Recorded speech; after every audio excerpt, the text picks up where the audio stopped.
Oh, guys, I do apologise. It looks like my microphone hasn't been running on for quite a while. I'm actually going to restart this again then. So, I don't think I need to actually restart the actual... I do apologise. I didn't realise I'd actually put my microphone down when I was practicing, and I didn't realise. So, welcome, guys. Yeah. Don't know whether it's worth going starting again. I might as well just actually go through the examples and the demos. So that is my fault for actually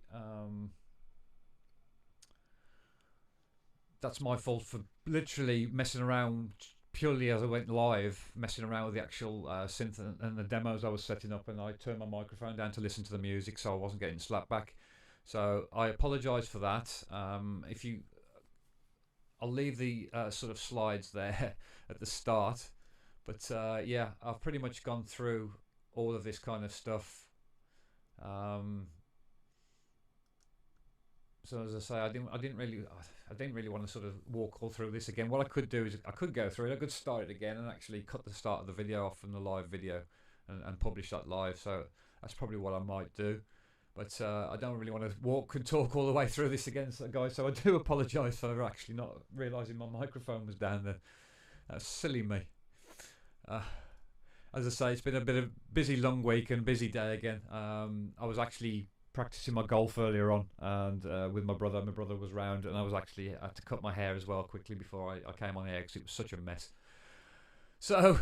I'm sorry I've been talking for the last 20 minutes, half an hour. I hope the slides are in there. You can read through the slides and the information. Let's get into the demos and the examples as quick as I can. So again, I'm going to go, well, I started off, this is demo example of arpeggiated sounds that you could use up and down in your riffs.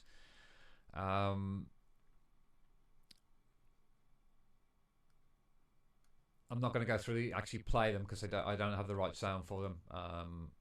This is an example of an arpeggiator, and I'm going to play this now and show you that what it is like with the chord on and without the chord. And I don't really like it with the chord on. And what I've done is I've turned this into a kind of a bass type sound, but you can create anything with it really.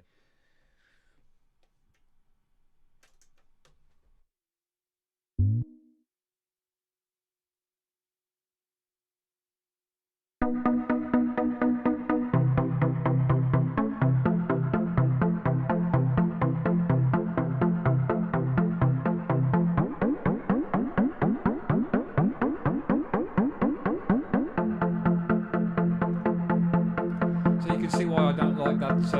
I mentioned it through the slides of using this chord sequencing, and I don't really like this. But if you've got a nice sound, and I've obviously just got a nice sort of simple dubby sound here, I've put all of these effects on. And what I've done is you can obviously keep locking and changing your chord bass root notes. And obviously I've got the chord on the arpeggiated key of A. I'm setting this and keep changing this chord pattern here, and it just locks certain keys of the keyboard actually into scale. Let's go into this.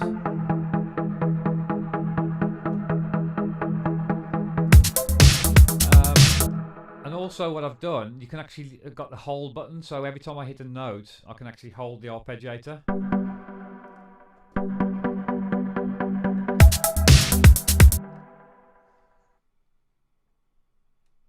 So it literally just plays the arpeggiator, and you can just change the keys and it just holds it, lets you carry on and do other things. So we'll put the hold on and I'll show you the different keys changing through, and then we'll go into the next few examples of the synths that I've created.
So you can see it gets quite plinky sometimes, so you've got to find something and play around with your rates, your timing, your gate, to get the pattern right that you're looking for. You can obviously put it onto a shuffle as well. You've got a groove, you can swing the actual groove. So let's go back into an 8th note and put it onto a groove, a pattern of an 8, and so try and get a bass note going and shuffle the bass.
So you can see it's quite a lot of messing around, you know what I mean? You've got to mess around for ages and ages until you get something right, the right sound, the right bass pattern, the right, bass tone. So let's move on to the mighty lead. I've done in silent. Okay, so we've got the initialized patch I've created literally from scratch. I reset the patch. Walkthrough of the oscillators, full volume here. 3 notes, detuned here. Retrigger on so that they start from the beginning. You can see there's modulation here on the envelope because there's no envelope depth, so I have to control the depth of the filter through this. And there's a rate in the pitch, and I've also got the mod wheel control in the LFO gain control. This controlling this gain here. So as I move that modulates the LFO rate and pitch here, which can create sort of a little bit of vibrato. Let's have a listen.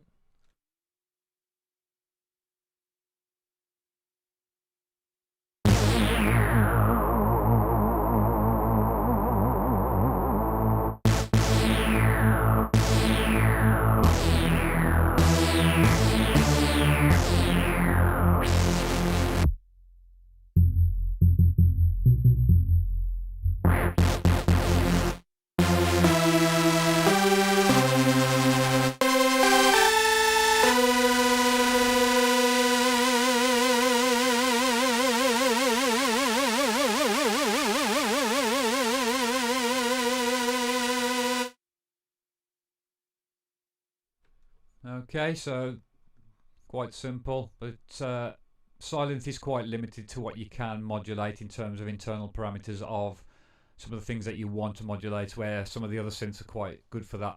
You've got a lot more choice, and that comes into play in this next example, which was the classic Ramirez type sound.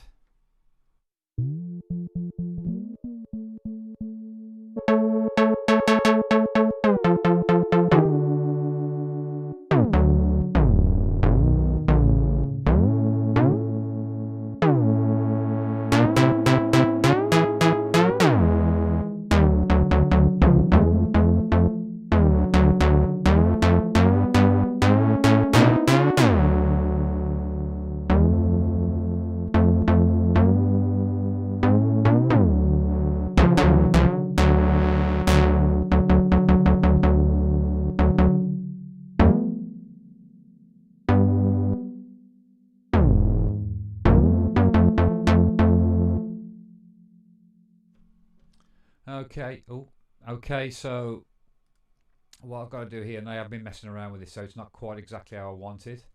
I've just got to get these parameters in line. What I've done, I'll walk you through the setup on this, because the mod matrix is can't control the envelope depth that I want to here. What I've actually done is I've set it up so that I can modulate through the actual configuration and the macros. So first of all, I've configured this parameter here So it opens up the filter. Instead of controlling the filter, I don't want the filter to open up all of the harmonics. I just want it to open up with this shape of the envelope. And then I've got the amp release modulated here. And if I bring my controller down, you'll see as I bring it down, but it's up quite high at the moment, so I've just got to set this up and get this actually right. I've been changing the macro parameters here, and you'll see that when I come into mapping, I've got to get these here. They're opening up too much, so what I've got to do is reset my parameter down to 0, and I've got to change these depths here. So I've got oscillator detune. I need it around about there. So it's just over 50% or so here, but 0.4 there. And then I need my amp release envelope down to 50%. And that's your maximum point there. So roughly, and then I've got this final one. Where is it? Where have you gone? There it is. The depth right down there on the bottom, just round about here. So hopefully, and then what I've done, obviously I've mapped that to a macro here, just to one controller. So instead of mapping the mod wheel, I've just mapped a macro, so I can control that. Up, down, just enough to open it up and down as I want it. And you can see the parameters set here as well. So if you look at my mapping, I've brought the values up of that, so I'm not completely closing the whole thing down, because it goes into a negative value and it will take silent in here into a negative, and I don't want it to do that. So you've got to limit the amount of controller that you have. So that's 0 on my controller here. When I turn that, it starts at the points I want it to here, here, and obviously on the other one, which is being modulated, which I keep forgetting where it is. There it is, the detune. So as I'm turning that, I've just got all of those opening up. So I can't play the, I haven't got the example of the classic Darren Ramirez sound, but I have got a little synth just to demonstrate it. So let's play it through.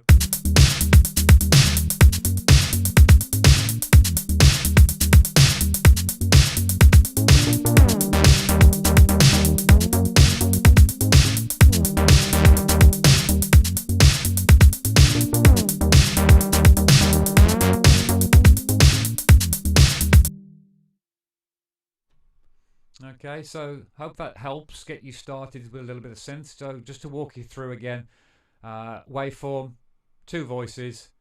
I've left free trigger on again because you want the waveform to start on 0. The envelope here, and also what I can do, which isn't happening, I must forget to mention, is that I need to link this. Every time I reset and restart it, it unlinks it. So I actually want this to open up both filters at the same time. So when I control this, it will actually, they should automatically link, and they're not linking. Link A and B. Let me try that again. No, it's not linking it this time. I may have to actually assign this parameter here as well. So I want this to open up as well, this one at the same time. So it doesn't look like it's linking. It should actually, when you link these two together, it should actually, they should actually lock together and actually work. But because I probably assigned these parameters, it may have disconnected that. I don't know whether that's a bug in Silent or not. I'm not sure, but what I'd have to do is obviously just configure this. Let me take config off first and switch over, configure that, assign that parameter there, and then I want to map that to macro 1.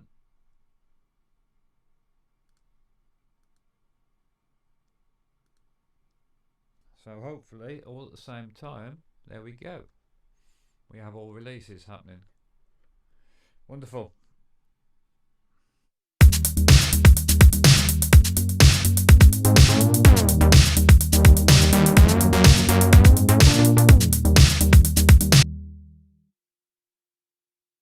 So that should help to keep your synths nice and clean, open up the release time, let it snap back down.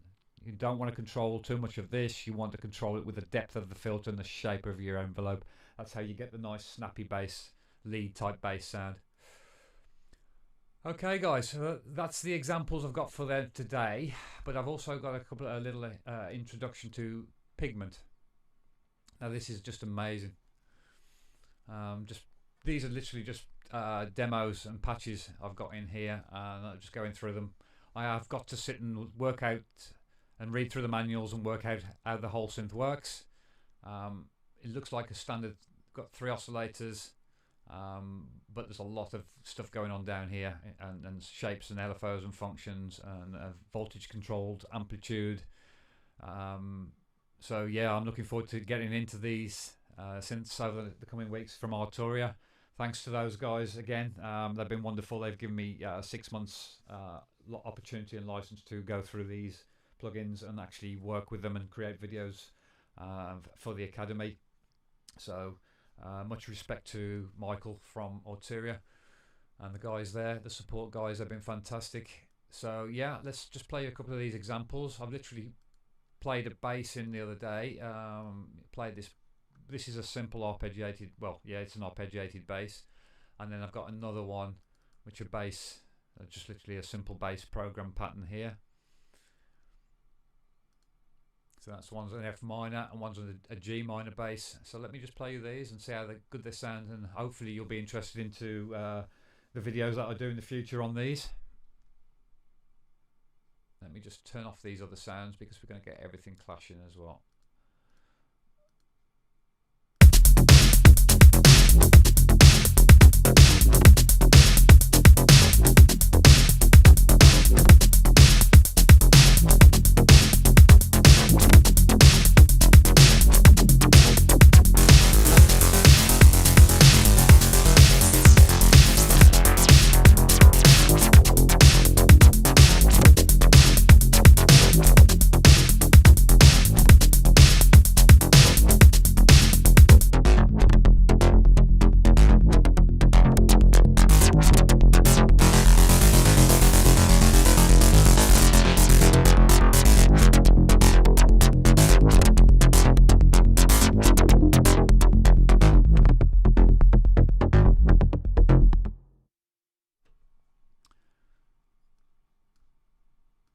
So you can see what's kind of just going on with that. It's so simple. These filters are linked to an LFO which is modulating. You can see the resonance is moving. This is snapping around. You can see it pretty much here in real time, and that's what it's doing to the sound. So very interesting. Going to look forward to working out how these synths kind of do work.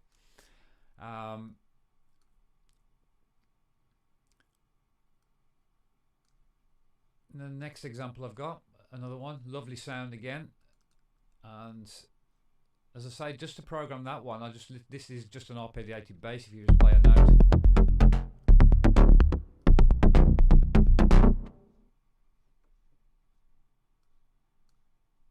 where are we? So all I did really is just play an arpeggiated note like this and just held it and just one note up.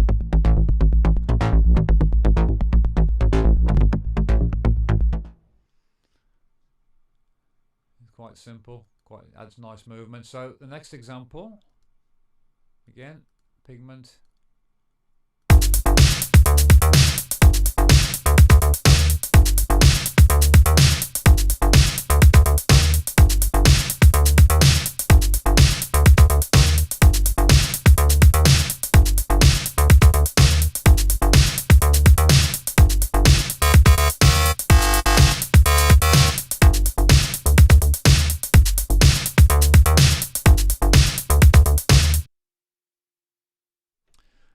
Okay, so you can see on this example, completely different type of bass design, whereas the other one on this example is using traditional analog engine. So it looks like you've got different wavetable harmonics, wavetable sample engine and a harmonic engine. Very interesting. Yeah, so we've got, obviously in this one, we're using the harmonics. We've got a sample engine. So as you can see, when I play,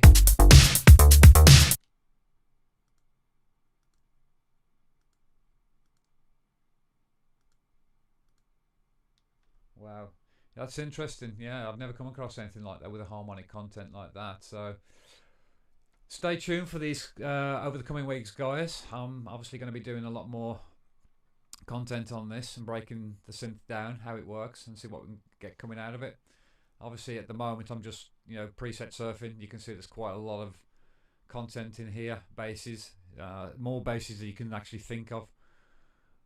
Again, brass, drum stuff, electric pianos, keys, organs, pads, the usual pianos sequences. So going to be some very interesting stuff. And case of looking at how they create these and break them down, and obviously trying to work it out myself. Getting to like the great little preset searching bank and stuff in there. What I love about Arturia stuff now is that they show you some really good tutorials, and what I want to quickly show you is one of these classic synths, the new Arturia stuff. It comes in either VST3 or VST2, so you have the choice where you want to pick those. I've got the Prophet installed at the moment, the Jupiter 8 and the Juno 6. Juno 6 is just absolutely phenomenal. Oops. So just classic simple Juno 6, but we've got this nice sort of a little advanced mode on there as well now. They've built into the top the LFO and envelope. Instead of having everything in one in one place, they sort of like created like the top of the rack as an extra part, which I think is fantastic. But also what I love is that you've got this stuff on the side, your settings, your unison, your polyphony that we've discussed in the synthesis last week. So you can change it up to 6 unison voices. Then you've got, obviously you can select different MIDI channels. So if you're using traditional MIDI and you want to do it in the old traditional way, you can set which channel it's going to respond to MIDI wise. You've got macro control, built-in tutorials, the MIDI, and let's see if that's it. Here we go. So when you go into MIDI, you can see what it's doing there. It's changing the colors of the mapping, and you can see you've got a set of standard controllers that control these synths. So obviously we can control these either in automation lanes, or if we want to, we can control them with inside the actual parts themselves. So if we inserted a MIDI clip and a range in there, and we come into the MIDI, we can obviously control the MIDI control data in here. That's just your device on. You need to obviously assign things before they come in, but you've got your standard MIDI control. So if you use any of these controllers will also assign to any of these number controllers here. So 71 controller CC71 if it's available. 71, there it is on there, controller 71, and that should be able to control that controller on the synth. And that's if you wanted to obviously do it per MIDI part. And that's how we used to have to do things back in the day when we didn't have a DAW on a computer like this. We had an Atari, we had a sampler and synthesizers, the Roland MC303, the Juno JB1080, and we had to program everything through system exclusive data. We had to create our own MIDI maps built from system exclusive data and using controller parameters as well.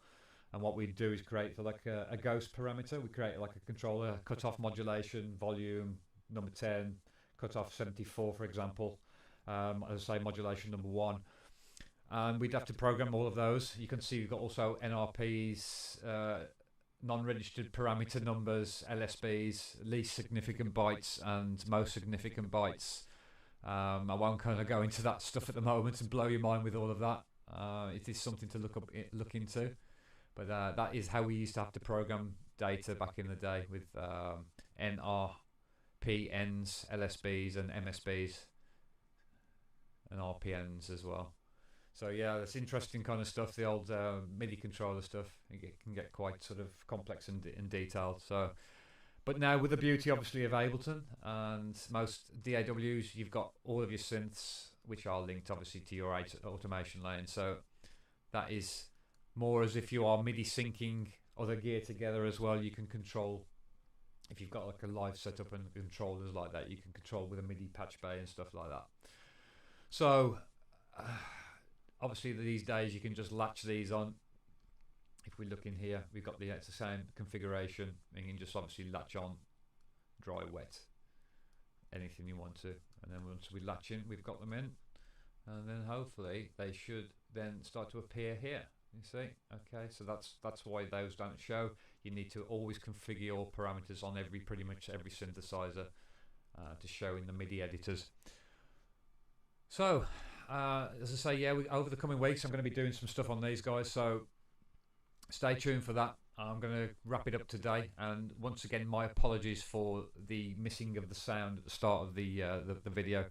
I didn't realise I'd actually turned my microphone down when I was playing my music back, because it creates a feedback loop, and I'd pulled it back and not knocked it back on. So once again, my apologies.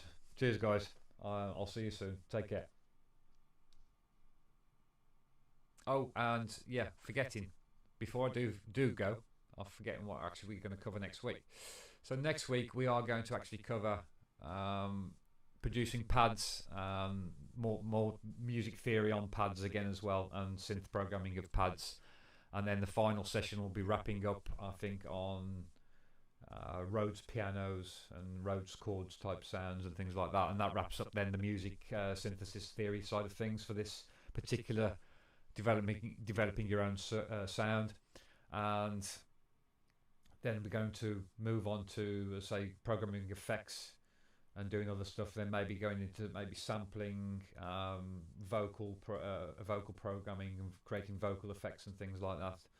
So yeah, there's a lot of content to come, guys. I'm trying to keep it new and fresh every single week as much as I can for you. So yeah, again, if you like the channel, new to the channel, please give me a big thumbs up and subscribe. And again, once again, apologies for the mishap at the start of this video. Have a great weekend, and I'll see you soon.